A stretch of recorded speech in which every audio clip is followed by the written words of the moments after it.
자, 이 극갈래 원래 별로 안 어렵거든요. 별 없는 단원인데 지금 여러분들 교과서에 들어가 있는 작품이 뭐냐면 이 이강백 선생님의 결혼이라는 작품입니다.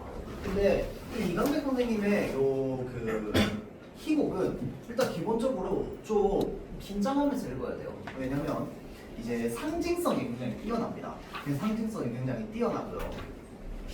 다음 좀 일반적인 연극에 그냥 우리가 이제 좀 전형적으로 생각하는 연극의 틀을 좀 벗어난 작품이나 이런 것들이 좀 많습니다. 특히나 결혼 같은 경우도 마찬가지예요. 우리가 흔히 연극, 그러니까 우리가 여기에서 극갈래는 대체로 이제 뭐 희곡이라든지 이제 드라마나 영화 시나리오, 대본 뭐 이런 것들이죠. 것들인데 이 희곡이라고 하는 거는 연극 상연을 위한 이제 문학의 갈래를 우리는 희곡이라고 합니다. 자, 그래서 이 이강필 선생님의 희곡에서는 아까 이야기했듯이 이제 일반적인 연극의 틀을 좀 깨는 것들이 많은데 우리가 흔히 연극이라고 하면 뭐야? 일단은 배우가 무대 위에 나오죠. 나와서 관객들에게 어떠한 캐릭터를 연기를 합니다. 그러면 관객들에게는 이제 연기는 캐릭터의 모습이나 이야기를 보여주면서 관객에게 이제 뭐 감동을 느끼게 한다든지 하는 좀 일방적인 형태야. 맞죠? 자, 그래서 무대에서 관객으로 일방적인 형태로서 이제 좀 표현되는 예술이다 라고 보면 되는데 이 결혼 같은 경우에 그러니까 사실은 우리 요즘 시대에는 연극의 형태가 굉장히 많이 발전해서 이런 연극이 많아. 뭐 개그 프로나 이런 걸 보더라도 이제 그냥 무대에서만 하는 게 아니라 그 왜 그냥 관객이랑 같이 참여해가지고 하는 막 다양한 형태들이 많잖아. 근데 요거는 엄청 오래된 작품이에요. 몇십 년 전 작품이에요. 그런데도 불구하고 그런 형태를 좀 가지고 있습니다. 그래서 이 결혼 역시 그냥 단순히 무대에서만 펼쳐지는 게 아니라 무대 바깥에 이 관객들까지 전부 그냥 이제 하나의 연극 요소로 활용합니다. 그래서 막 그 배우가 나와가지고 이제 이 관객의 물건을 빌린다든지 뭐 이런 식의 이제 그 함께 참여하는 이제 형태가 좀 많이 나오거든요. 그래서 그런 어떤 좀 특이한 형태의 이제 표현이라든지 이런 것들이 좀 시초가 되는 작가라고 보면 됩니다. 그래서 이 결혼이라고 하는 작품도 상당히 중요하고요. 자, 일단 기본적으로 우리 희곡, 그러니까 극문학으로 특징을 간단하게 한번 좀 적어보자면 서술자가 등장하지 않습니다. 맞죠? 자, 우리가 흔히 지난 시간에 왜 화단 이야기하면서 이제 이 서술자라고 하는 거는 여기서 말하는 서술자는 기본적으로 이제 소설에서 사건을 전달해주기 위해서 작가가 가상으로 세운 사람을 말하는 거야. 그런 사람이 일단은 희곡에도 존재하지 않습니다. 맞지? 희곡의 대신에 이제 이 글을 이끌어가는 사람, 근데 그 사람을 서술자라고 볼 수 있는데 그 사람은 누구라고 했어? 작가 자신이라고 했습니다. 맞죠? 글쓴이 본인입니다. 그런데 이 극갈래 같은 경우에는 서술자가 존재하지 않습니다. 서술자 없이 무엇으로만 진행됩니까? 인물의 대사 그리고 지시문이죠. 그래서 이 대사와 지시문 안에 담겨 있는 이제 사건의 흐름이라든지 대사의 의미 또는 인물의 행동의 의미를 파악해야 됩니다. 자, 그래서 이 지시문에서 파악해야 되는 거 우리 어떤 행동의 의미, 그 다음에 사건의 흐름을 추론해야 됩니다. 왜냐면 서술해준 서술자가 없어. 근데 가끔씩 서술자가 필요할 때가 있거든. 그 서술자가 필요할 때 어떤 식으로 하냐면요. 그냥 이제 연극하는 배우 중에 한 명이 나와가지고 갑자기 해설자가 됩니다. 해설자가 돼가지고 지금 이 상황을 쭉 해설해주고 다시 들어가요. 이 이강백의 희곡 중에 그런 작품도 있습니다. 그래서 그런 식으로 해설이 필요할 때는 누군가가 해설자로 등장해가지고 뭐 마이크를 잡고 얘기한다든지 해설자처럼 쭉 상황을 이야기해주고 넘어간다든지 뭐 이런 식의 것들이 많습니다. 자, 그 이외에 나머지는 대부분 다 대사와 지시문으로 되어 있죠. 자, 이 대사는 인물의 말입니다. 말을 통해서 사건 추론합니다.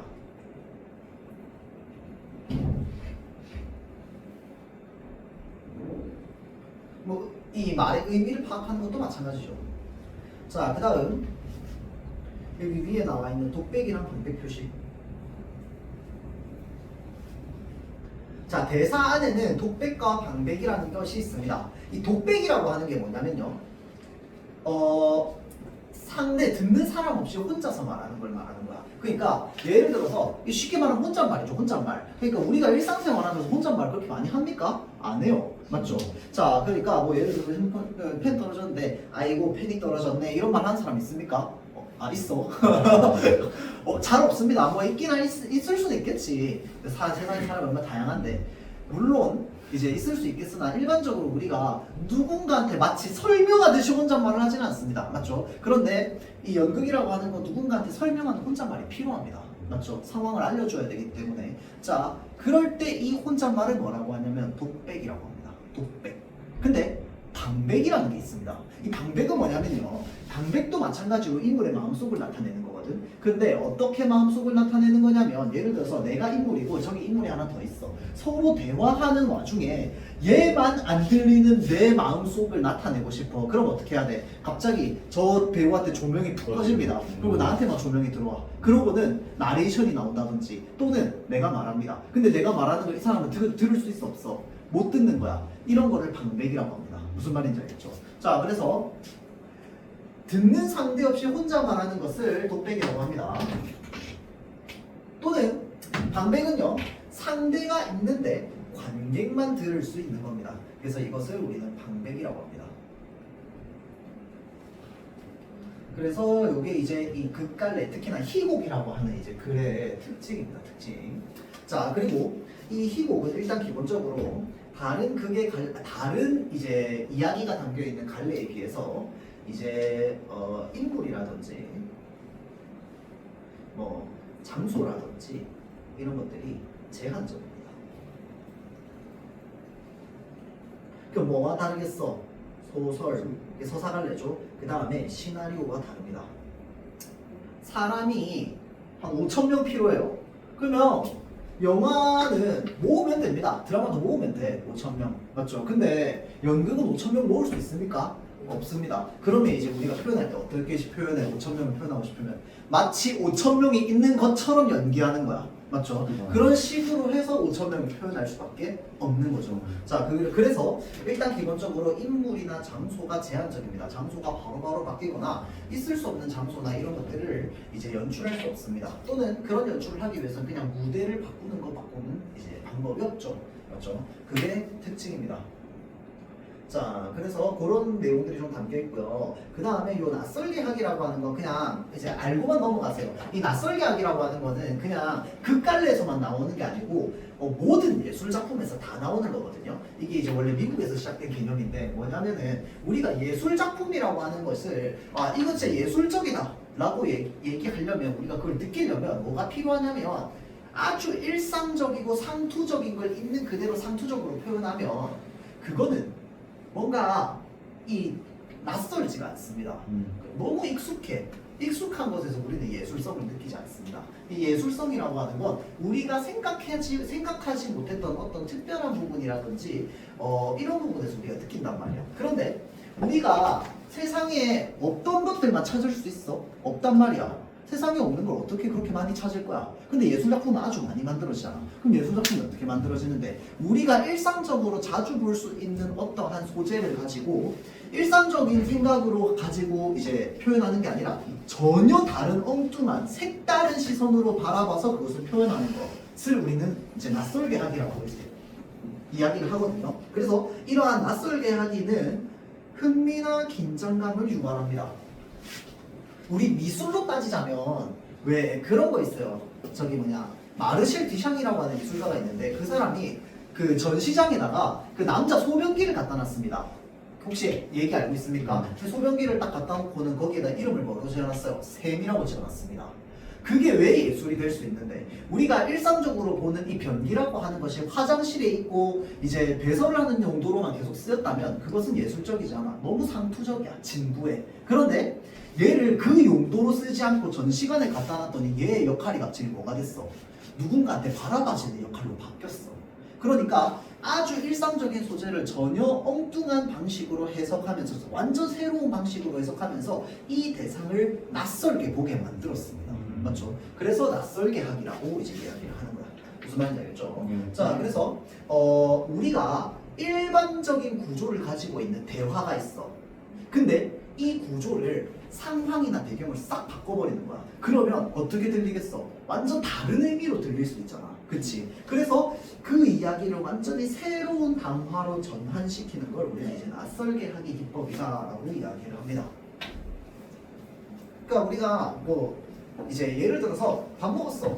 응 먹었어. 인데 밥을 빼고 먹었어? 응 먹었어. 야 근데 그게 뭐 예를 들어서 도박을 하고 있는 상황이야. 그러면 이 먹었어가 밥 먹었어야? 아니 돈 먹었어가 되잖아. 맞죠? 그러니까 사실은 이제 먹었어라고 하는 거를 우리가 이제 그냥 일상적으로 뭐 이렇게 밥 먹듯이 뭐 이렇게 했다고 칩시다. 자 그런데 그 끓여져 있는 상황이 약간 이제 전혀 다른 상황이면은 다른 의미로 해석이 될 거 아니야. 그쵸? 그럼 이게 뭐야?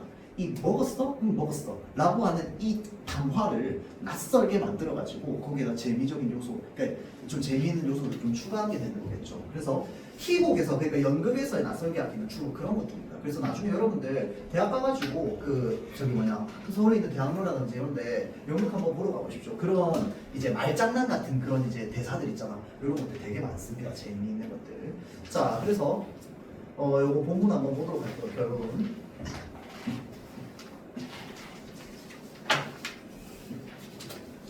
자 일단 기본적으로 여기 남자 여자 등장합니다. 그리고 이 남자와 여자는 둘 다 굉장히 속물적입니다.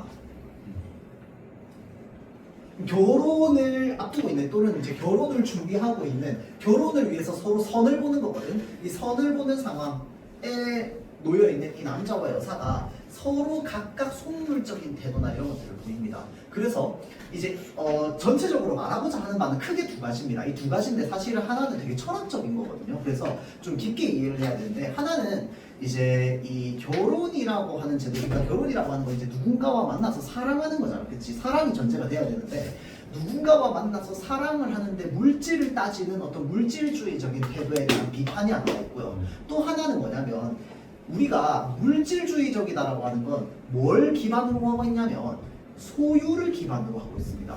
어떤 걸 내 소유로 가져야지만 이게 내 거, 네 거를 나눠야지만 우리는 물질적으로 생각할 수가 있어. 그러니까 애초에 내 거, 네 거를 안 나누면 물질주의적인 사람이 있을까? 애초에 없겠지. 맞죠? 그래서 과연 소유라고 하는 것, 무언가를 가진다라고 하는 개념이 무엇인가? 라는 부분에 대한 내용이 좀 담겨 있습니다. 자, 그래서 앞부분 줄거리 간단하게 좀 이야기를 하면요. 이 남자가 등장해서요. 책을 먼저 읽어줍니다. 책을 읽어주는데 한 사기꾼의 이야기를 읽어줍니다. 근데 이 이야기 안에는 뭐가 이제 들어있냐면 요 남자의 사연이랑 좀 이제 매치가 되어 있어요. 그러니까 사실 사기꾼 얘기하는 거지만 사실 누구 얘기하는 거야? 자기 얘기하는 겁니다. 무슨 말인지 알겠죠? 근데 이제 그거를 이제 마치 책 읽듯이 어떤 사기꾼이 책 속에 나와 있는 내용처럼 이제 이야기를 해요. 자 그래서 그런 이제 이야기 책을 제가 읽어주거든요. 그런데 이 사기꾼이 그러면 어떤 존재냐면은 외롭고 결혼하고 싶은데 빈털터리인 존재예요. 그래서 이 사기꾼이 뭘 하냐면요. 저택을 삽니다. 준비를 하는 거죠. 빌리는 겁니다. 자 그리고 모자와 넥타이 그리고 호사스러운 의복 그러니까 이제 돈 있어 보이는 사람들처럼 이제 다 빌리는 거야. 그런데 이 빌린 물건에는 뭐가 담겨 있냐면 시간이 정해져 있습니다. 뭐는 몇 시간, 뭐는 몇 시간, 뭐는 몇 시간. 자, 그래서 이 남자가 이제 그 이야기 속의 사기꾼이 돼가지고 맞선을 보기로 합니다. 자, 그래서 남자는 맞선에서 만난 여자에게 사랑을 고백하죠. 그리고 하인은 중간중간 등장해가지고 남자한테서 물건을 뺏어갑니다. 그렇죠? 자, 그래서 딱 나옵니다.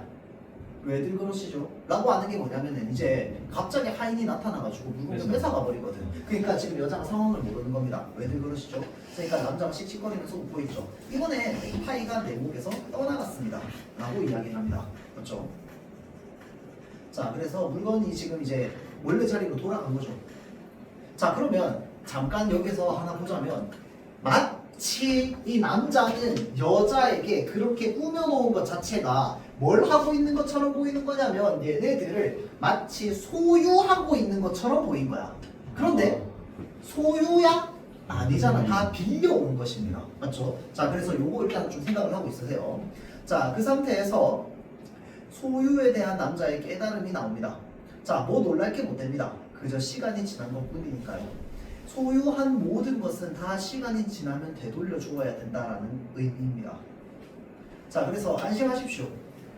내 목이 떠나가고 넥타이만 남았다면 이게 뭔 말이야? 약간 이제 언어유희죠. 그러니까 걱정 마라. 내 넥타이 뺏긴 게 다행이다. 내 목 뺏겼어 봐라. 나 여기 없는 거 아니냐. 약간 이런 식으로 얘기를 하는 겁니다.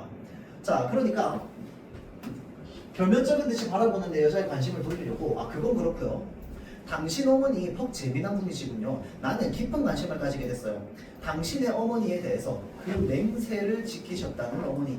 이 맹세가 어떤 맹세냐면요. 만약에 맞선 상대가 비털털이면 되돌아오고 부자면은 꼭 붙들겠다는 내용의 맹세입니다. 근데 이거를 지금 누가 한 거야? 여자의 엄마가 여자한테 시킨 거야. 뭔 말인지 알겠죠? 굉장히 물질주의적이죠. 물질적입니다. 그러니까 두 사람 다 물질적인 만남이죠. 그래서 물어봅니다. 이 남자가 어떤 분인지도 듣고 싶군요. 어떠신가요? 어머니 성품이 너그러우시다던가. 그러니까 막 이렇게 얘기를 하는데 여자는 계속 이상하게 쳐다봅니다. 왜냐면 넥타이 뺏긴 게 이해가 안 되잖아. 맞죠? 자, 그래서 넥타이를 점점점. 자, 그러니까 그것에는 관심이 없습니다. 왜 빼앗기셨죠? 그것도 난폭하게. 이게 어떻게 뺏겼냐면요. 그냥 쓱 이렇게 뺏긴 거 아닙니다. 무당탕탕 해가지고 뺏긴 겁니다. 뭔 말인지 알겠죠? 그러니까 여자가 놀란 거야. 무슨 말인지 알겠죠? 자, 그래서 그렇지요. 난폭하게 주인을 덮치는 그런 하인에게 난 전혀 관심이 없어요. 오히려 당신 어머니의 성품이 너그러우신지 라고 계속 지금 여자에 대한 것을 계속 남자는 물어보려고 하죠. 왜냐면 정해진 시간 안에 끝내야 되니까. 그렇죠? 자, 그래서 하지만 저는 점점점 하면서 입을 다물어 버립니다. 알았어요. 문제는 빼앗긴 물건인가 본데 지금 뭐라고 얘기합니까? 물건에 대해서 얘기합니다. 맞죠? 그러니까 물질에 대해서만 얘기를 하는 거야. 자, 그래서 그야 되돌려받기 어렵지는 않습니다. 하인에게 큰 소리로 여봐 가져와봐 라고 하는데 지금 뒤에다가는 뭐라고 가서 얘기하냐면 여봐 그 가져간 거 5분만 더 빌려주게 라고 계속 말로 얘기합니다. 방백이죠, 방백. 자, 그러니까 하인이 대답이 없습니다. 자, 딱 5분만 사정해도 안 되겠나? 그러니까 계속 절대 반응이 없습니다. 그러니까 좋다고 라고 하면서 여자가 뭐래요 하인이라고 하니까 거짓말하죠. 네, 나더러 잘해보라고 그럽니다. 이 두 사람 잘해보라고 하인이 그렇게 얘기했다 라는 거죠. 자, 다음 넘어갑시다. 그러면서 이제 어디로 가느냐? 여기로 갑니다. 관객석. 이렇게 두 가지입니다. 자, 배우가 관객에게 말을 걸어서 관객을 극중으로 끌어들입니다. 사건 속으로 투입시키는 거야. 사건 속으로 관객을. 알겠죠? 네. 자, 그래서 관객의 극중 참여를 유도하는 게 첫 번째. 자, 다음 두 번째. 상황과 주제의식을 전달합니다. 여기에서 그렇게 하는 거야. 이 장면에서 모든 관객의 참여가 이런 의미를 가진다는 건 아니고 무슨 말인지 알겠죠? 자, 볼게요. 물론 그래요. 저 인정사정도 없는 하인이 나더러 잘해보라고 그런 말 한마디 하지는 않았어요. 하지만 말입니다. 나도 그래요. 기죽을 필요야 없는 겁니다. 앞에 보세요. 자, 그렇지 않아요. 도대체 지가 뭐라고 겨우심부름이 나는 주제. 속 좀 상합니다만 그야 뭐 당신에게도 마찬가지니까 말해보나 말하겠고 저 당신 넥타이 참 좋습니다. 정말 좋아요. 아름다운 색깔, 기막히게 멋진 무늬. 딱 5분만 빌립시다. 정확하게 5분만. 더 이상은 어기지 않겠습니다. 빌려주시렵니까? 라고 하죠. 그래서 관객으로부터 넥타이를 빌립니다. 자, 그래서 고맙습니다. 빌린 동안에는 소중히 다룰 것입니다. 자, 여기 표. 사실 이것은 내 것이 아니라 당신 것인데 혹시 모르긴 하지요. 당신도 누구에게서 빌려온 것인지는 이라고 해서 지금 이게 뭐냐면 이 소유의 의미에 대해서 이야기를 하는 겁니다. 그러니까 여기 이 말하고자 하는 게 뭐냐면은 일단 기본적으로 내가 나를 이렇게 화려하게 꾸며놓은 거 내가 넥타이 빼앗겼는데 원래 내 거 아니야. 빌려온 거야. 맞죠? 그래서 다시 원래 것으로 빼앗기듯이 돌려주었습니다. 맞죠? 자, 그러면서 내가 이제번에 또 뭘 빌려? 관객의 넥타이를 빌립니다. 근데 넥타이를 빌리면서 뭐라고 얘기합니까? 이게 사실은 당신 게 맞기는 한데 근데 또 아니야. 당신도 누군가에게 빌렸을지 또는 당신이라고 하는 존재도 이제 누군가로부터 어딘가로부터 빌려온 존재가 아닐지라고 해서 계속 확장하면 결국은 여기서 말하고자 하는 게 뭐냐면 우리가 쓰는 물건, 우리가 쓰는 자연 이런 것들이 모두 뭐 한 존재들이라는 거야. 빌려온 대상들이라는 거야. 무슨 말인지 알겠지? 그러니까 소유라고 하는 건 본질적으로 우리가 가진 적이 없었다를 말하고 싶은 겁니다. 근데 그거를 이제 지금은 아직 초반부니까 이렇게 이야기를 하는 거예요. 그러니까 이제 툭 던지듯이 얘기합니다. 당신도 혹시나 그 누구한테 빌려온 것일지 모른다 라고 이제 이야기를 하는 거죠. 자, 그래서 아무튼 잘 사용하고 돌려드리겠어요. 자, 그럼 당신은 시간을 재고 나는 이만이라고 하면서 이제 넥타이를 빌리고 갑니다. 남자 급한 걸음으로 여자에게 다시 돌아가죠. 왜냐면 5분 지나면 뭐 해야 되는데 넥타이 돌려줘야 됩니다. 맞죠? 그러니까 굉장히 서두르죠. 어때요 이제? 그러니까 당신은 멋진 분이세요 라고 이야기를 합니다. 자, 사람이 멋지다는 거야? 아닙니다. 사실은 멋진 넥타이를 메고 있기 때문에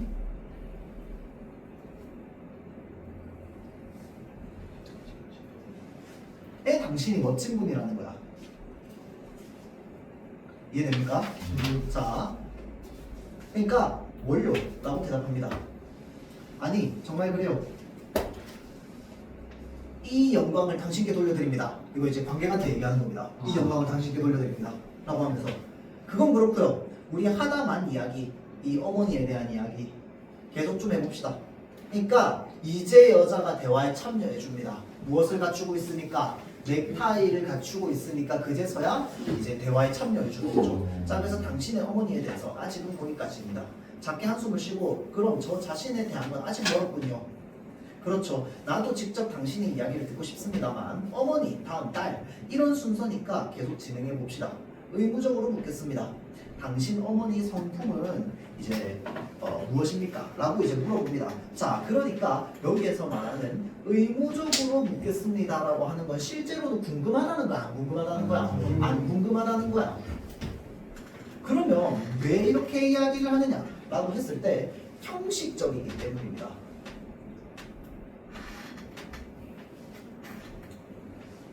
두 사람의 대화는 지금 두 사람의 관계, 현재 지금의 관계, 그러니까 현재의 관계에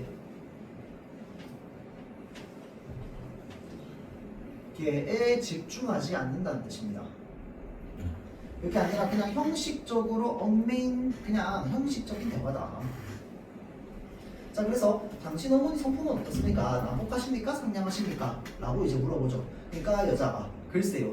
그러니까 남자가 뭐라고 얘기합니까? 지금 여기서 의무적으로 대답하십시오 라고 합니다. 이게 뭐야? 그러니까 마찬가지로 똑같이 아무 영혼 없이 형식적으로 좀 대답하십시오 라고 얘기하는 겁니다. 그러니까 이 남자에게서 여자의 진심이 필요합니까?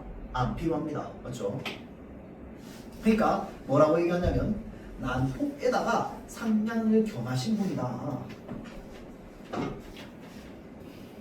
자, 그러니까 쉽지 않다. 밑에 나와 있네요.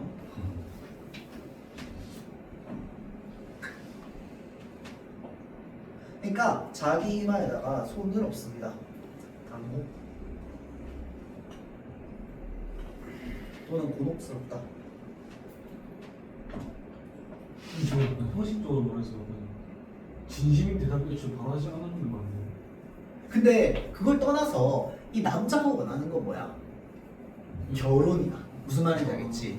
결혼을 이루어내야 되는 게 그게 본인의 목적이고 꼴이야. 맞지? 내가 골을 넣었다라고 내가 골을 달성했다라고 하려면 결혼을 해야 되는데 결혼 쉽지 않겠구나 라는 게 느껴지니까 이렇게 되는 거야. 자, 그래서 왜 그러시죠? 뭐 별건 아닙니다. 벽에 부딪혔다고나 할까요? 뭐가 어려워서요. 하긴 라고 얘기하죠. 자, 그러니까 지금 여기서 그러니까 방금 그 궁금증에 대한 해답이 여기 나옵니다. 뭐가 벽에 부딪혔다고나 할까요? 라는 게 이게 뭐야? 지금 내가 가고자 하는 길이 벽에 부딪혔다는 거야. 내가 가고자 하는 길은 결혼이야. 맞죠? 그런데 나의 결혼에 지금 장애물이 하나 생긴 겁니다. 맞죠?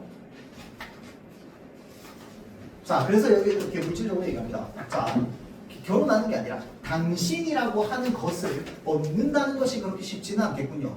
첫눈에 반한 사람들도 결혼에 이르기까지는 험난한 과정을 겪는다고들 합니다. 그런데 우리는 겨우 처음에서 서성거리고 있는 것 같거든요.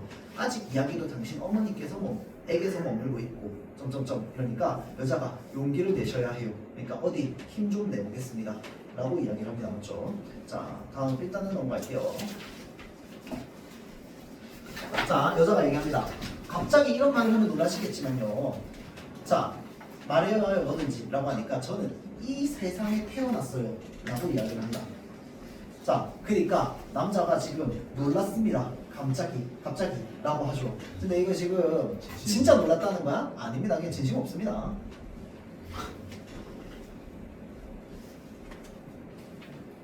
그냥 영혼 없이 반응한 겁니다. 기계적으로. 자, 그래서 태어난다는 건 언제나 갑자기죠. 그래서 굉장히 철학적입니다. 맞죠? 자, 저는 태어날 때 제 기분이 어떠했는지 그걸 모르겠어요. 모르는 건 당연한 거야. 그러니까 지금 당연한 거 얘기하는 겁니다. 네. 맞죠? 1 더하기 1이 2인지 왜 모르겠다라고 모르겠는데 그게 왜인지 모르겠다라고 하는 그런 의미입니다. 맞죠? 자, 그래서 아무튼 그냥 그렇게 이 세상에 나온 거죠.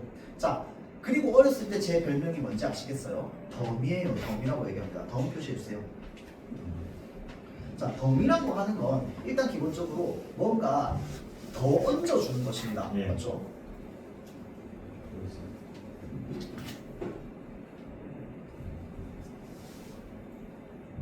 이게 뭐냐면 여성이 자신의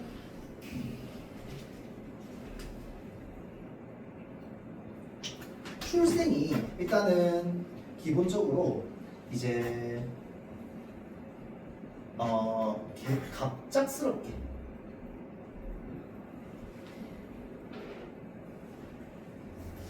이제 태어나게 됐다, 탄생하게 됐다 라고 하는 의미가 일단 첫 번째로 있고요.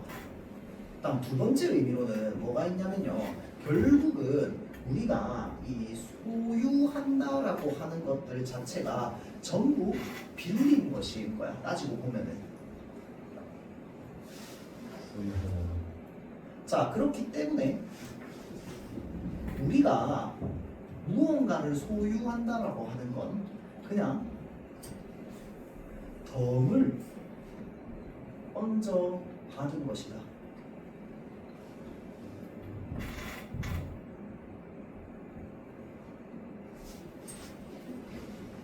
그러니까 이게 뭐냐면, 그러니까 예를 들어서 지금 아직 소유에 대한 개념이 다 나오진 않았는데, 아까 내가 간단하게 얘기했듯이 소유라고 하는 것이 만약에 우리가 이 세상에 있는 모든 것들이 다 빌려온 것이야. 나도 누군가로부터 빌려온 것이고, 뭐 우리가 쓰고 있는 뭐 저런 식물도 흙으로부터 빌려온 것이고, 다 어딘가로부터 빌려온 것이라고 치면은 우리가 기본적으로 소유하고 있는 것은 아무것도 없다라는 거야. 맞지? 그런데 사실은 우리가 뭔가 소유하고 있는 게 있어. 이거 내 거야. 이것도 내 거고, 이거 너네 거 아니잖아. 내 거야. 그러면 우리가 소유하고 있는 이 모든 것들은 다 무엇이라는 거야? 덤이라는 거야. 그러니까 공짜로 마치 얹어서 받은 것처럼 가지고 있는 것들이 다 덤이라는 거야. 그럼 애초에 내 것이 아니었을 수도 있는 걸 그냥 나도 얹어서 받은 셈이 되는 거죠. 무슨 말인지 알겠지? 그래서 이 덤이라고 하는 게 그런 의미가 좀 담겨 있습니다. 밑에 보면 좀 알 수 있어요. 자, 왜 조금 더 얹어주는 거 있잖아요. 그거래요. 제가 얹어주는 게 자기래요. 그래서 아버지 사랑을 주고 또 덤으로 저를 어머니에게 주었죠. 그러니까 아버지가 사랑을 주고 덤으로 나를 어머니에게 얹어줬다라는 거야. 그러니까 덤 아니겠어요, 덤. 이 말 속에는 뭔가 그리운 게 있답니다. 아버지는 덤이 태어나자마자 어떻게 했대요? 달아나셨대요. 말하자면 뺑소니를 치신 거죠. 나중에 알고 보니 사기꾼이었고 어머니에게 보여줬던 그 많은 재산은 다 뭐였다라는 거야? 빌렸던 거래요 라고 이야기를 합니다. 자, 이게 이 여자의 출생의 비밀이라는 거죠. 그러니까 이 아버지 역시 무엇으로? 물질로서 어머니를 현혹해서 결혼했습니다. 근데 그게 뭐랑 똑같아요? 지금 이 남자가 여자한테 보여주는 행동이랑 똑같죠. 자, 그러니까 일단 기본적으로 여기에 나오는 인간의 관계는 일단 기본적으로 다 어떤 관계? 물질적으로 얽매여 있는 관계입니다. 물질이라고 하는 건 소유 때문에 나오는 개념이죠. 맞죠? 자, 그래서 지금 아버지가 어머니에게 사랑을 주시면서 덤으로 뭘 얹어줬다고? 이 여자라, 그렇지, 나라고 하는 존재를 얹어줬다고. 그래서 어머니는 나라고 하는 이 여자라고 하는 존재를 덤으로 얹어받게 된 거죠. 맞죠? 자, 그래서 하지만요, 저는 아버지를 미워 안 해요. 미워하지 않을 겁니다. 그분에게 뭔가 덤이라는 옛 이름처럼 그리운 데가 있어요 라고 이야기를 합니다. 자, 그러면 그 아버지를 미워하지 않는다라는 점에서 남자 역시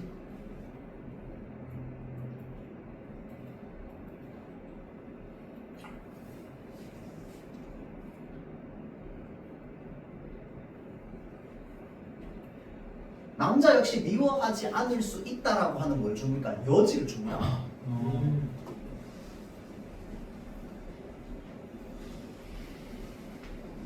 자, 그래서 덤, 혹시 그분도 그렇게 이 세상에 태어나셨던 건 아닐지. 안 그래요? 자, 덤.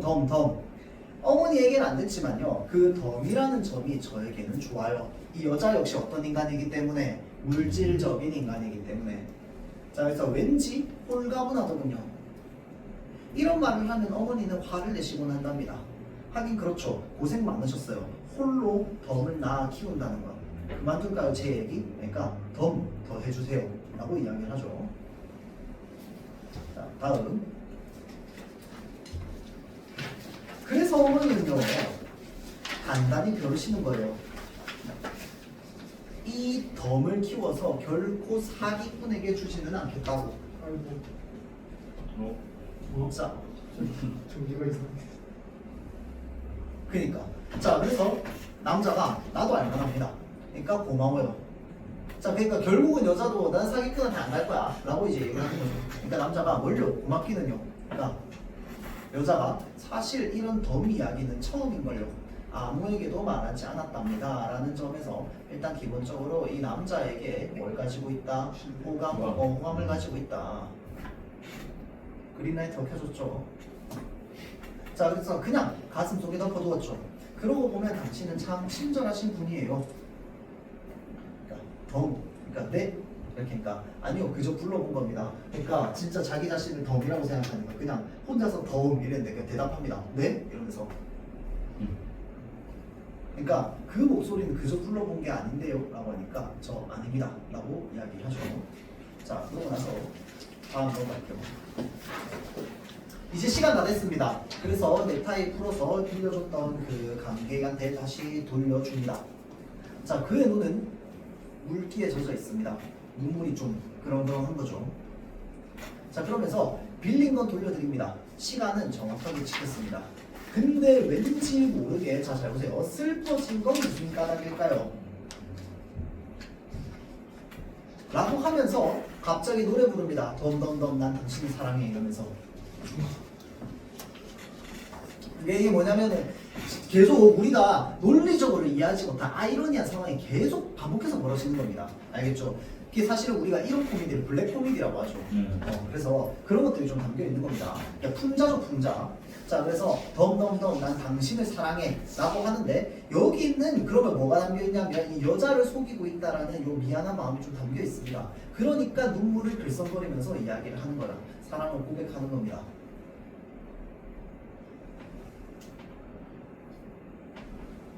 자, 그리고 요거 역시 방백입니다, 여러분들. 이렇게 얘기하는데 지금 이제 관객한테 넥타이 주고 하는데 이 상황을 여자는 모릅니다. 그래서 거기서 뭘 하시죠? 라고 얘기를 하죠. 자, 그러니까 이제 어떻게 하냐면 덤, 난 당신을 사랑해 라고 하면서 이제 계속 이 노래를 이어서 계속 부르고 있는 겁니다. 그러니까 여자가 이제는 남자한테 옵니다. 그러고는 뭐 하고 계세요? 라고 물어보죠. 그러니까 계속 노래 부르다가 덤 하다가 내 재산이 얼마쯤 될까? 그걸 생각하고 있었습니다.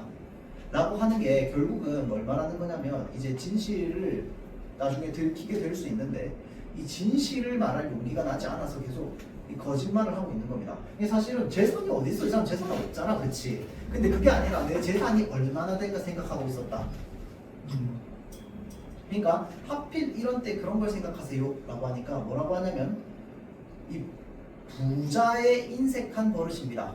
그런데 난 재산이 너무 많아서 차라리 생각지도 말자 그렇게 마음 먹었습니다 라고 하는 게 지금 다 뭐야? 거짓말이잖아. 그쵸?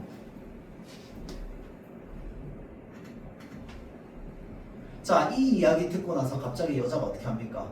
남자의 어깨에 기댑니다. 자, 하인 위협적으로 한 걸음씩 남자한테 다가옵니다. 위기죠, 위기. 자, 하인이 물건을 빼앗으려고 오는 거야. 자, 그러니까 두려워지는 남자가 그 꼴을 여자에게는 보이고 싶지 않은 거야. 자, 그래서 어떻게 하는 거냐? 눈을 감아요. 지금 이렇게 서로 어깨에 기대고 있는데. 그러니까 여자가 감고 있는 걸로 이미 이렇게 합니다. 그러니까 남자가 난 지금 행복해요. 여자가 저도 행복해요.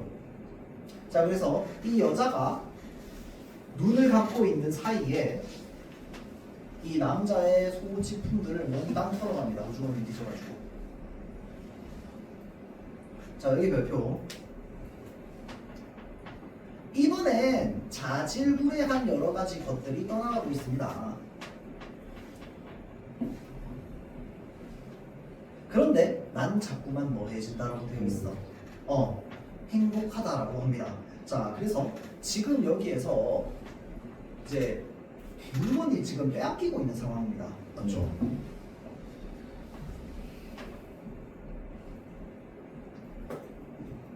그런데 이 상황과는 별개로 지금 남자가 여자와 함께 있어서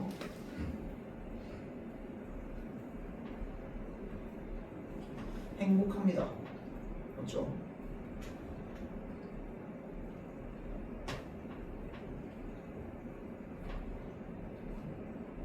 자, 그러니까 원래는 이 자질구레한 여러 가지 것들이 이제 이 자신이 부자임을 드러내는 어떤 그 물건, 물질일 거 아니야, 그렇죠? 자, 그래서 이러한 것들이 원래는 자신을 부자처럼 보이게 하는 물건들이야, 물질들이야. 그런데 그것을 지금 이제는 어떻게 표현하고 있냐면 자질구레하다라고 하면서 그 물건을 부정적으로 표현합니다. 그러니까 쉽게 말하면 없어도 돼.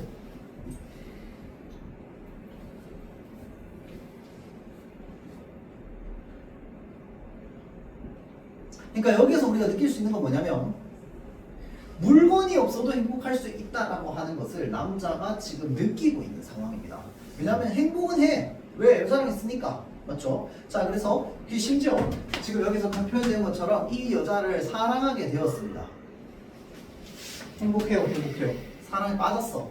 자, 그래서 사랑하게 되었으니까 이 사랑하게 된 순간부터는 물질이 필요 있다 없다? 없는 거야. 진정한 사랑을 느꼈을 때는 이제 얘는 없어도 되는 것이야. 그래서 빼앗기는 거에 별로 개의치 않습니다. 자질구레한 것들이 떠나갔다라고 얘기하잖아. 맞죠? 자, 그래서 여자는 눈을 감은 채 미소를 짓고 있죠. 자, 그래서 남자가 얘기합니다. 그렇습니다. 여러 가지 것들, 헤아릴 수 없는 많은 것들이 떠나갔습니다. 뭐 놀랄 거 못 되시오. 그저 시간이 지난 것 뿐이니까요. 자, 어떤 나무는요, 가을이 되자 수천 개의 이파리를 몽땅 되돌려 주고도 아무 소리 없습니다. 여기서부터 여기까지. 자, 그리고 나는 고양이 한 마리를 길러보았습니다. 자, 고양이는 차츰 늙어지고 그래서 시간이 다 지나가자 그 생명을 돌려주고도 태어났습니다. 난 뭔가 진실한 걸 안 것 같습니다. 별표. 우리가 소유한 것들은 전부 빌린 것이야. 따라서 시간이 지나면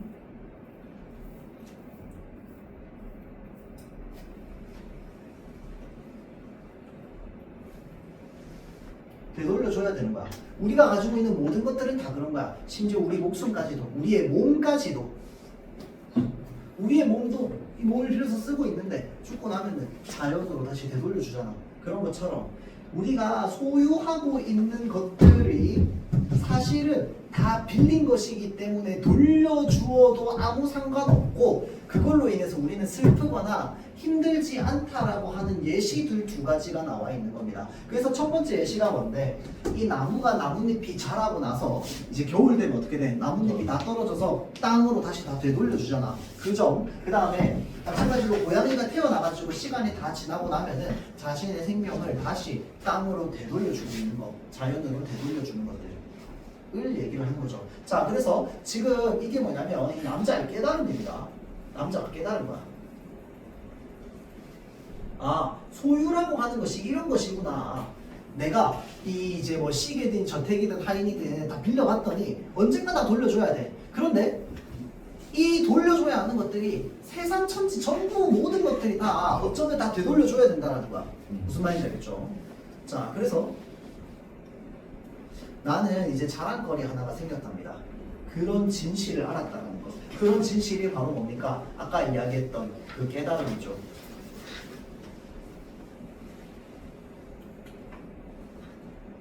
자, 그래서 나에게는 그것이 유일한 자랑이 될 것입니다. 자, 그러니까 너무 겸손하신 자랑이에요. 아직 모르. 밑에 나와있죠. 눈치를 못 챈 거야. 왜냐면 어머 부자가 이런 얘기까지 하네 이거잖아. 그렇죠? 원래 그런데 덤 당신에게는 뭐 자랑거리가 없으십니까? 라고 하니까 여자가 잊고 말 거야. 보시겠어요? 라고 하면서 자신의 자랑을 보여주려고 합니다. 자, 그랬더니 여자가 가가지고 의자 위에 놓여있는 핸드백을 열고요. 그 속에 얼굴만을 커다랗게 찍은 사진 3장을 이제 꺼냅니다. 그 와중에 하인은 이제 시간이 다 돼가지고 남자의 모자를 뺏어갑니다. 모자를 뺏어가요. 자, 그래서 이번에 모자가 의자에서 떠나갔습니다. 자, 여간 다행이군요. 모자는 작습니다. 의자는 크고요. 만약 의자가 모자에게서 떠나갔더라면 얼마나 큰 손실이겠습니까? 지금 자기가 처한 상황을 긍정적으로 바라보려고 하는 거죠. 이건 방백이에요. 아니지. 방백은 아니에요. 이거 지금 여자한테 얘기하는 겁니다. 이건 그냥 일반 대사예요. 자, 다음 여자가 이제 얘기합니다. 이걸 좀 보세요. 자, 그래서 뭔데요 그게? 할머니, 어머니 그리고 제 자신이에요. 저희 집 가문의 여인들은 대대로 미인이라는 거 표시. 외적 요소.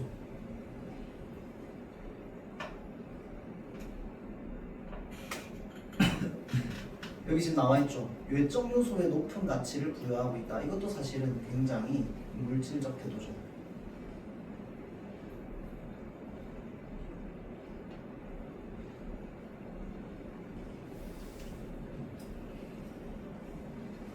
자, 그래서 남자가 사진들을 바라보고요. 하인이 모자를 가져가다가 멈춰섭니다. 그러니까 이게 뭐냐면 지금 동시에 일어나고 있는 거야. 내 모자가 의자 위에 놓여져 있는 모자가 하인한테 뺏긴과 동시에 여자는 사진을 보여줍니다. 그러니까 지금 하인이 모자 가져가다가 이렇게 사진 보고 있는 겁니다. 그러니까 남자가 얘기하죠. 뭘 봐? 그러니까 여자에게 당신이 가장 아름답습니다 라고 이야기를 하죠. 그러니까 여자가 이야기합니다. 제일 젊으니까 그러죠.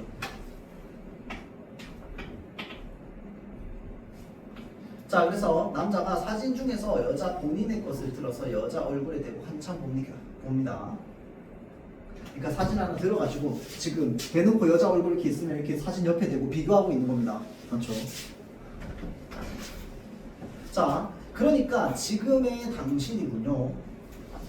그러니까 여자가 네 이러고 얘기합니다. 몇 살인가요? 실례지만 이러니까 여자가 22이에요 라고 얘기하죠. 22 꽃다운 나이군요. 자, 다음 어머니의 사진을 또 이제 이야기를 합니다.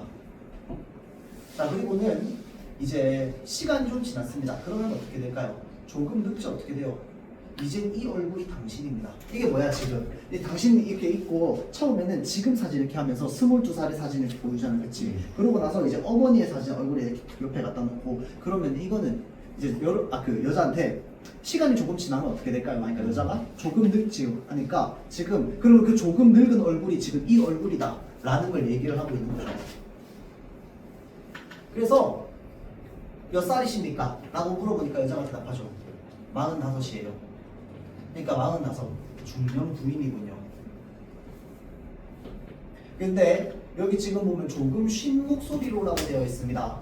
이 조금 쉰 목소리가 마치 중년 여성을 흉내내는 겁니다. 중년 여성인 것처럼 대답하는 거예요. 그 다음 이제는 또 남자가 할머니 사진을 이렇게 또 옆에다 갖다 댑니다. 시간이 더욱 지났습니다. 이제는 이 얼굴이 당신 얼굴입니다. 할 때 이 얼굴이 누구 얼굴이야? 그렇지, 할머니 얼굴이죠. 그러니까 여자가 푹 쉰 목소리로 얘기합니다. 70살이 넘었어요. 자, 그래서 70살이 넘으셨다. 늙으셨군요. 이 늙으셨군요에 담겨있는 말이 뭐냐면요, 다른 말로 하면 아름다움을 잃으셨군요.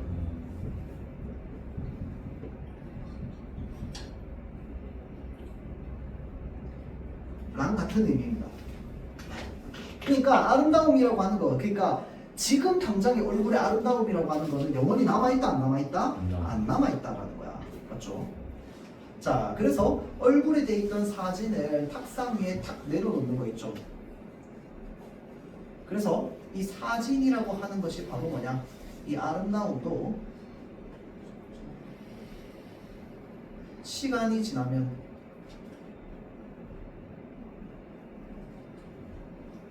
사라진다. 그렇지. 그러니까 네가 지금 아름다움이라고 하는 걸 지금 당장 소유하고 있는 것 같지만 그게 영원히 소유할 수 있는 거야? 아니라는 거야. 저는 약간 잘생긴 뭐라고? 죽을 때까지 잘생긴 선생님 아니에요?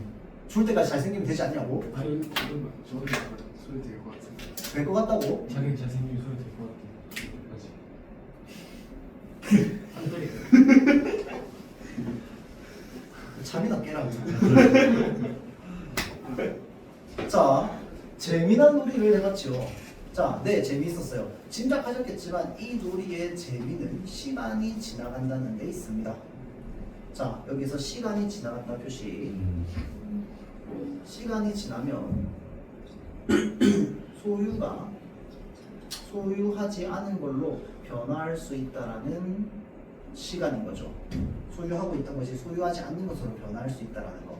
자, 그러니까 따라서 이 남자는 무엇을 하게 해주고 싶은가 하냐면, 왜냐면 이 남자가 지금 자기가 깨달음을 얻어서 가지고 되게 행복했잖아, 그치? 그러니까 자신이 얻은 깨달음을 여자에게 알려주고 싶은 겁니다. 자신이 얻은 깨달음을, 자신의 깨달음을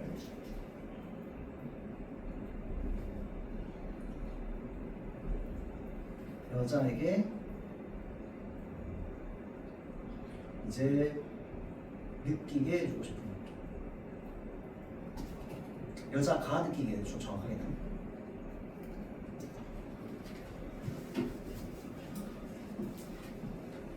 퍼서 이야기를 하는 겁니다. 그래서 여기에서 말하는 이 놀이가 바로 뭐라는 거야? 시간이 지나면 우리가 소유하고 있는 이 모든 것들이 다 하나씩 하나씩 없어져 갈 거라는 거야. 그래서 이것이 이제 소유의 본질이라는 거죠. 자, 다음 중간에 또 생략됩니다. 결국은 남자와 여자는 서로에게 사랑에 빠져가지고 행복해합니다.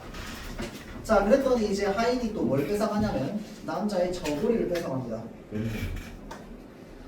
자, 그리고 남자는 물건을 주인에게 돌려주면서 자신의 사랑이 더 커졌다고 고백하며 진심을 다해 여자에게 다시 청혼합니다.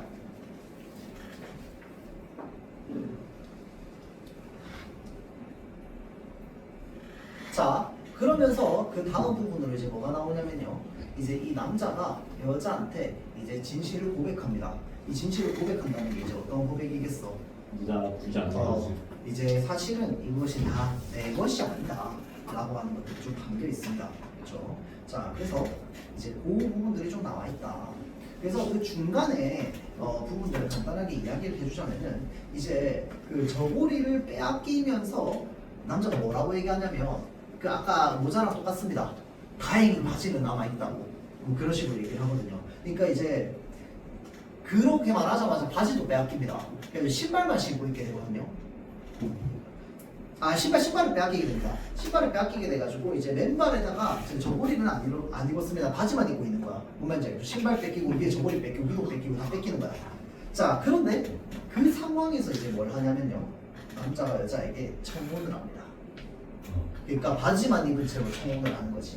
맞죠? 자, 그래서 이제 아직 저고리는 안 입었습니다만 당신을 사랑하기에 나는 전혀 부끄러움이 없다. 왜냐하면 자기는 이제 모든 걸 깨달았잖아. 소유라고 하는 것이 어떤 것인지를. 그래서 당신에게 청혼을 하는데 이제 여자가 이야기를 하죠. 거절을 하는 겁니다. 자, 그래서 그렇게 하고 일단은 넘어가 봅시다. 하인이 남자에게 봉투를 하나 내밉니다. 남자는 봉투에서 쪽지를 꺼내 읽더니 아무 말 없이 여자에게 건네줍니다. 나가라. 나가라가 뭐예요? 자, 네. 주인으로부터 온 경고문입니다. 시간이 다 지났으니 나가라는 것이지요. 나가라. 그러면 당신 것이 아니었나요? 라고 물어봅니다. 자, 그러니까 내 것이라고는 없습니다. 이제 사실 얘기하는 거죠. 자, 그러면서 이야기합니다. 모두 빌린 것들 뿐이죠. 저기 두둥실 떠있는 달림도, 저 은빛의 구름도, 이 한이바람도, 어쩌면 여기 있는 나마저도, 또 당신마저도 잠시 빌린 것입니다. 지금 이게 이 남자가 겪었던 이 소유에 대한 깨달음이죠.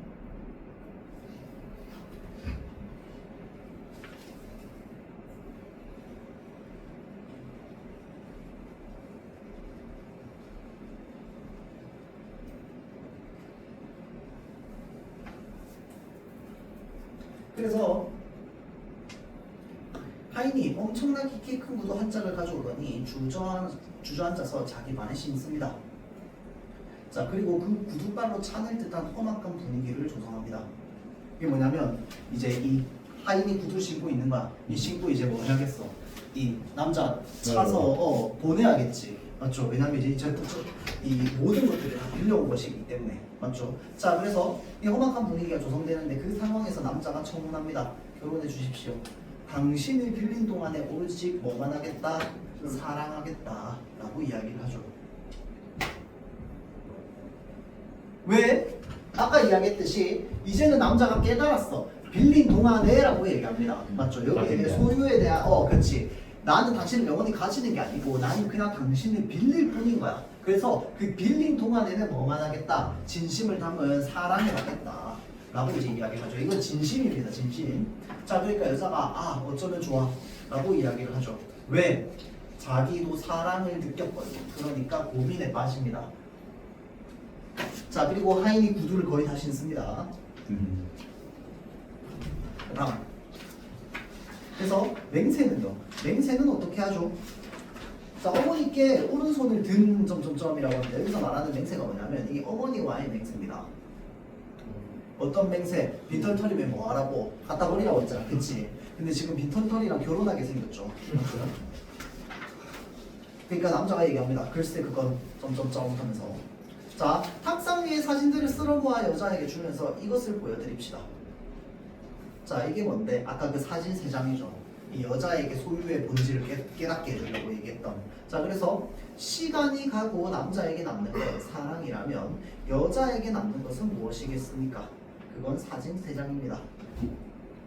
젊었을 때 한 장, 그 다음에 한 장, 늙고 나서 한 장. 당신 어머니도 이해하실 겁니다. 자, 그래서 여기서 말하는 게 뭐냐면요.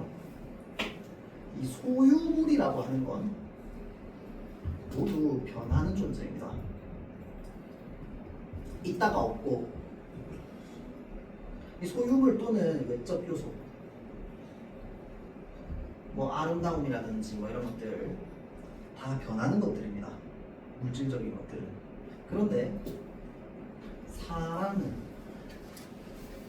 변하지 않습니다.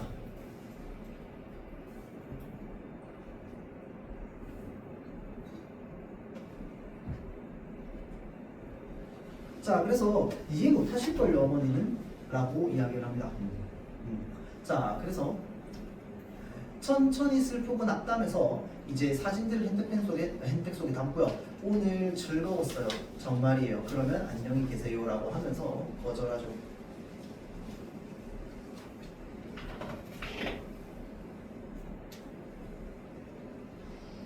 자, 그러고는 이제 떠나갑니다. 자, 그러니까 이야기입니다. 잠깐만요. 더. 그러니까 몸집섭니다. 그런데 얼굴은 남자를 외면합니다. 자, 이런 것들이 바로 뭐냐면, 자, 지시문입니다, 여러분들. 지시문. 대사는 아니잖아, 그치? 이 지시문을 통해서 이 배우가 어떻게 연기해야 되는지를 나타내는 거야. 그런데 이 배우의 연기에는 뭐가 담겨 있습니까? 잠깐만요라고 불러서 섰기는 섰어. 그런데 남자의 얼굴은 봐, 안 봐? 안 보잖아. 여기에는 다 의미가 담겨 있습니다, 맞죠? 지금 갈등을 하고 있다. 내가 멈추라고 해서, 남자가 멈추라고 해서 멈춘 거는 지금 남자에게 어느 정도 마음이 있는데, 그런데 남자를 외면하고 가기도 가야 돼. 왜냐면 저 남자는 내 삶을 구제해주지 못하니까. 맞죠? 그러니까 지금 태도는 또 이렇게 하고 있는 겁니다. 자, 양가적인 태도라고 하죠, 보통. 자, 그래서 이야기합니다. 가시는 겁니까? 나를 두고서. 그러니까 여자가 대답 못하죠. 그래서 덤으로 내 말을 조금만 더 들어봐 달라. 자, 당신은 뭐라고 얘기하냐면 사기꾼이에요 라고 얘기합니다. 자, 근데 이게 지금 원망하는 말투 아닙니다. 이거 진짜 많이 물어봐요, 여러분들. 요게 지금 당신 나 속였어요 라고 말하는 거 아닙니다. 원망 전혀 없고요. 그냥 팩트만 얘기하는 거야. 팩트만. 그냥 당신은 그냥 팩트로 그냥 사기꾼이다 라고 얘기하는 겁니다. 왜냐면 여기에 우리가 어조가 안 담겨 있잖아, 대본에는. 맞죠? 원망이 섞여 있는 건 아닙니다. 그냥 당신이 존재 자체가 그냥 이제 이 사기꾼이라는 사람이다 라고 이제 이야기를 하는 거죠. 그래서 여기에 지금 악의적인 느낌 없이가 있는 거야. 배우가 이렇게 연기를 해야 된다는 거야. 맞죠? 그냥 사실 그 자체만 말하고자 하는 겁니다.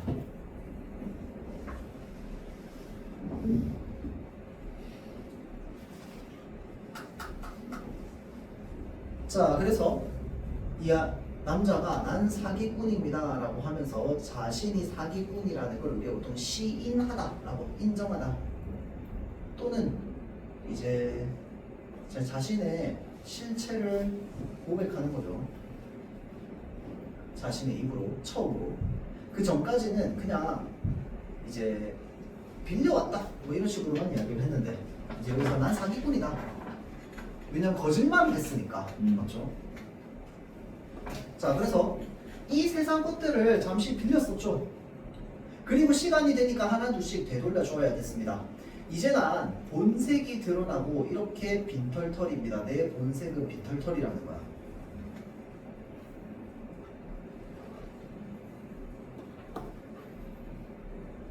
자, 그러나 덤, 여기 있는 사람들에게 물어봐요. 누구 하나 자신 있게 이건 내 것이다 말할 수 있는가를? 아무도 없을 겁니다. 모두들 덤으로 빌렸지요. 이게 바로 뭔데? 이 주제입니다. 주제.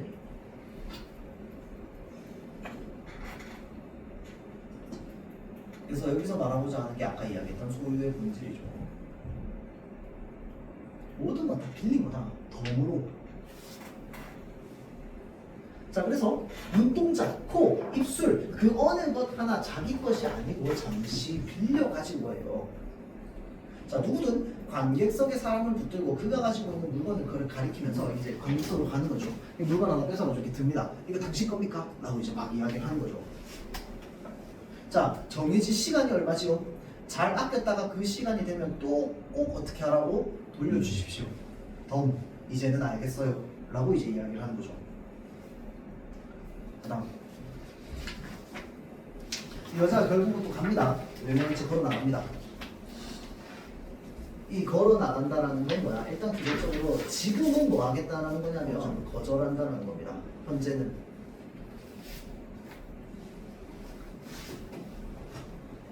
자, 그러면 거절한다라고 하는 것 자체가 아직까지는 현실적 조건, 더 중시하는 거죠.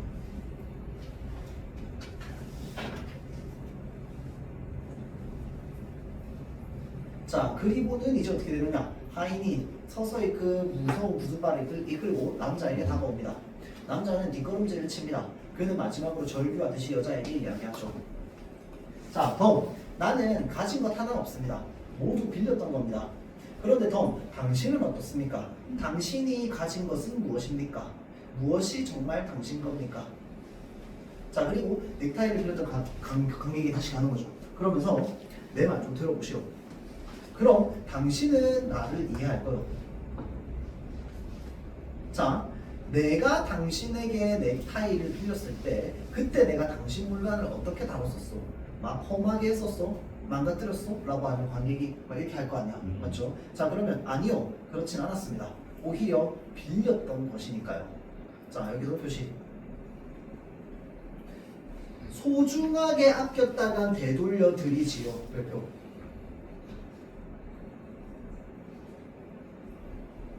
자, 그러니까 오히려 빌린 것일수록 우리는 더 소중하게 다루고 돌려준다. 덤, 내 말을 들었어요? 여기 증인이 있습니다. 이 증인 앞에서 약속하지만 내가 이 세상에서 덤 당신을 빌리는 동안에 아끼고 사랑하고 그랬다가 언젠가 그 시간이 되면 그 시간은 아까 여기 밑에 나와있죠? 이별의 시간. 다시 되돌려 주어야 하는 시간.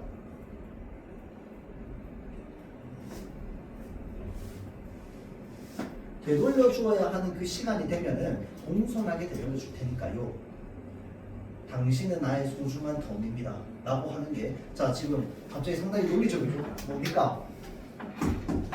우리가 아까 내가 이 관객에게 넥타이를 빌려서 소중하게 쓰고 다시 되돌려줬단 말이야. 그런 것처럼 원래 우리는 이 빌렸던 어떤 물건을 다시 되돌려 주어야 한다라는 생각 때문에 이 빌린 물건을 어떻게 쓴다? 귀중하게 소중하게 아껴서 쓴다라는 거야. 마치 그런 것처럼 당신과 내가 결혼을 한다면 내가 당신을 빌린 그 순간에 시간 동안은 당신을 아끼면서 대하고 사랑하면서 나중에 다시 되돌려 줄 때는 공손하게 되돌려 줄 것이다. 마치 방금 내가 넥타이를 빌렸다가 되돌려 준 것처럼 이라고 하면서 이제 이 남자의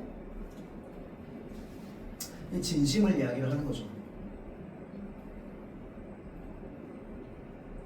그래서 이 남자의 진심은 뭔데? 이 헌신적 사랑이죠.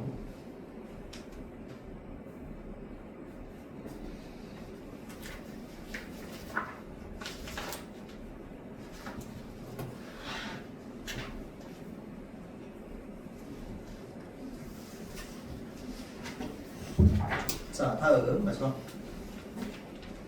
자, 남자가 결국은 하인한테 바로 차입니다. 자, 그러니까 그 모습을 본 여자가 더 이상 참을 수 없다는 듯이 다급하게 되돌아와서 남자를 부축해서 일으키고 호응합니다. 이제 갈등이 해결된 거예요. 해소된 거죠. 갈등 해소. 그러니까 이 하인이 발로 차는 걸 여자가 그만해요 라고 합니다. 그래서 이제야 날 사랑합니까? 라고 하니까 그래요. 당신 아니고 또 누굴 사랑하겠어요? 어서 결혼하러 갑시다. 구두발로 차이기 전에 라고 하니까 이래서요. 어머니도 말짱한 사기꾼과 결혼했다던데. 자, 그래서 결국은 사기꾼 같았던 이 남자랑 이 여자가 이제 결혼을 하게 되면서 이제 이야기가 마무리가 되죠. 자, 그래서 요 부분에서 우리가 중간중간에 사실은 이게 진짜 볼 게 많아요. 알겠죠? 자, 그래서 요거 간단하게 좀 살펴볼게요. 일단은 이 희곡이라고 하는 특징 75페이지 맨 밑에 희곡의 관례적 특성 주로 아까 내가 얘기했죠. 대사랑 행동으로 표현되는 거. 그 다음에 시공간적 제약 얘기했는데 요것도 좀 얘기합시다. 현재형의 문학이라는 거. 그래서 우리가 특히나 지시고 보면은 남자 이렇게 한다, 여자 이렇게 한다라고 되어 있습니다. 맞죠? 한다라고 되어 있는 게 왜냐면 바로바로 관객에게 보여주는 것이기 때문에 문장 자체가 어떻게 되어 있다? 현재형의 어미로 쓰여 있다.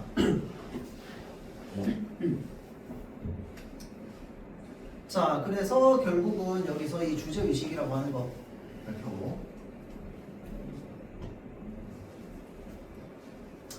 자, 그래서 이렇게까지 하고 잠깐 조금 이제 쉬었다가 보도록 할 건데, 일단 기본적으로 여러분들 여기에 지금 요거 많습니다. 여기 지금 보면 정리하게 나와 있는 것들 있죠. 여기에 나와 있는 대사랑 행동의 의미, 이거 여러분들 되게 많이 읽어야 됩니다. 알겠죠? 머릿속에 좀 그 장면이 딱딱딱 떠오르는 순간 그 장면마다 이 남자가 이런 류의 대사를 냈고 이 대사에는 이런 의미가 담겨 있어가 다다다 떠올라야 돼. 순서별로. 왜냐면 이거는 원래 작품에 또 이 중간에 요약 부분 날리고 네. 좀 짧게 압축되어 있는 거기 때문에 원래 이것보다 훨씬 길거든요. 그래서 여기 중간중간에 나오는 이런 소재의 역할들 있죠. 이런 것들 되게 중요합니다. 그래서 넥타이 역할, 내적 갈등 이런 것들 어차피 나중에 시험 본격적으로 대비하면은 그때는 이렇게 하나하나 본문을 볼 수 있는 시간은 없을 겁니다. 대신에 이제 중간에 대사나 이런 거의 어떤 의미나 이런 것들을 좀 살펴볼 거거든요. 그래서 지금 아직까지 시험 대비 들어가기 전에는 여러분들 본문 위주로 해가지고 좀 최대한 많이 읽어볼 수 있도록 합시다. 자, 그래서 지금 일단은 다음 주까지요, 여러분들 요 결혼 작품 있죠. 웬만하면 자습서랑 그 다음에 평가 문제집을 평가 문제집까지 좀 어려울 수도 있는데 일단 얘네까지 좀 다 끝내봅시다. 문제 푸는 걸 알겠죠? 자습서랑 평가 문제집. 이 파트 보면 결혼. 그리고 화단도 끝내봅시다. 화단이랑 결혼. 그래서 자습서. 평가 문제집 문제들 좀 풀어오는 거. 여기 뒤까지 한번 싹 다 풀었네. 그치. 아니 요 화단이랑 결혼만. 아니 이 본문이 옆에 아 그치. 본문에 있는 옆에랑 그 다음에 뒤에 소단원 문제까지 다 풀어야죠. 소단원 대단원 문제까지 전부 다. 싹다 골라가지고 예, 해당하는 부분 전부 다 푸는 거야. 그렇죠. 자 하고 잠깐 한 5분 쉬었다가 저기 뒤에 토론 단원 들어가도록 할게요.